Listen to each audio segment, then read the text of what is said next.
नमस्कार, आपण पाहत आहात अपडेट कट्टा. महाराष्ट्र शासनाच्या मंत्रिमंडळ बैठकीत आज अत्यंत महत्त्वाचा आणि ऐतिहासिक निर्णय घेण्यात आला आणि ज्यामध्ये सविस्तर माहिती बघण्या अगोदर आपण माननीय देवेंद्र फडणवीस मुख्यमंत्री यांनी विधानसभेत काय घोषणा केली ते बघा. महत्त्वाचा निर्णय काल आपल्या महसूल विभागाच्या अंतर्गत मंत्रिमंडळाने घेतलेला आहे आणि हा निर्णय विशेषतः ग्रामीण भागात आणि शहरी भागात पण मुंबई आणि MMR वगळून हा निर्णय आमदारांना अतिशय आवडेल.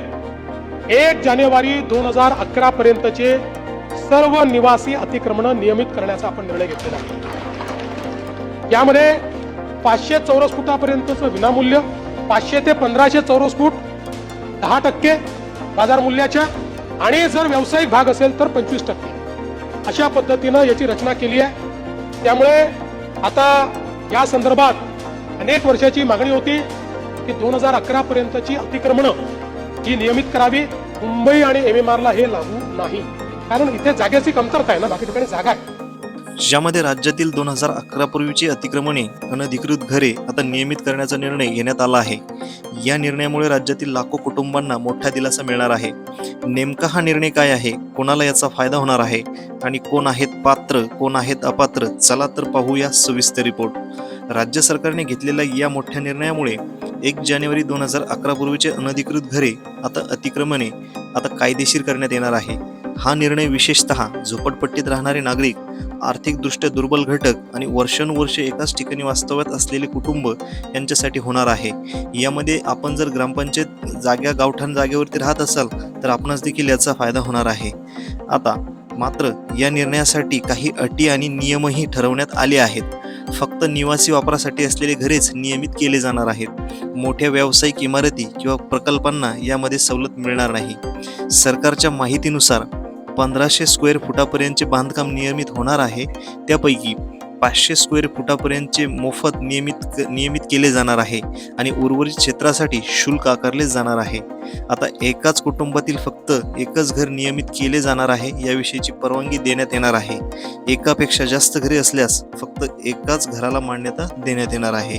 आता नियमित करण्यासाठी नागरिकांना काही महत्त्वाचे पुरावे सादर करावे लागणार आहेत, ज्यामध्ये मतदान कार्ड, वीज बिल, मालमत्ता कर पावती आणि वास्तव्याचा पुरावा. विशेष म्हणजे रेशन कार्ड हे ग्राह्य धरले जाणार नाही, हे एक विशेष आपण लक्षात घ्या. या निर्णयातून काही प्रकरणांना वगळण्यात आले आहे, ज्यामध्ये 2011 नंतरचे अतिक्रमणे असतील तर ते नियमित होणार नाही. मोठे बेकायदेशीर प्रकल्प ते देखील नियमित होणार नाही आणि काही शासकीय जमिनी आहेत ज्या की शासनाने विशिष्ट प्रकल्पासाठी राखीव ठेवलेल्या आहेत किंवा ज्यांचा वाद हा कोर्टामध्ये चालू आहे, अशा जमिनींना यामध्ये नियमित करण्यात येणार नाही. याविषयी सविस्तर शासन निर्णय निघेल आणि त्याचीच माहिती आपण आपल्या चॅनलवरती नक्की घेऊन येऊ. आणि अशाच माहितीपूर्ण व्हिडिओसाठी आपण जर अजून चॅनलला सबस्क्राईब केले नसेल तर चॅनलला नक्की सबस्क्राईब करा. आणि यामध्ये दुसरी एक बाब लक्षात घ्या, नियमित झाल्यानंतर नागरिकांना कायदेशीर मालकी हक्क मिळणार आहे. जमीन पती पत्नीच्या संयुक्त नावावर दिली जाणार आहे, मात्र 5 वर्ष विक्री करता येणार नाही अशा प्रकारची जमीन आणि भाड्याने देण्यासही मर्यादा असणार आहे. आता राज्य सरकारच्या मते हा निर्णय गरिबांना घराचा हक्क देण्यासाठी आणि अनधिकृत बांधकामांना कायदेशीर चौकट देण्यासाठी घेण्यात आला आहे. यामुळे राज्यातील लाखो नागरिकांना मोठा फायदा होणार आहे. अशा प्रकारचा हा निर्णय शासनाने घोषित केला आहे. आता तर पाहिलं तर महाराष्ट्र शासनाचा निर्णय अनेकांसाठी दिलासादायक ठरणार आहे. जर तुमचे घर 2011 पूर्वीचे असेल, गावठाण्या जाग्यात असेल किंवा शासनाच्या एखाद्या पडीत जमिनीवर असेल तर ते तुमचे या योजनेच्या माध्यमातून नक्कीच तुम्हाला ते नियमित करता येणार आहे. मात्र यासाठी आपणास अर्ज करायचा आहे, ज्यामध्ये काही निकष वगैरे ठरवतील. याचा अर्जाचा नमुना आपल्या व्हिडिओच्या डिस्क्रिप्शन बॉक्समध्ये मी नक्कीच उपलब्ध करून देईल.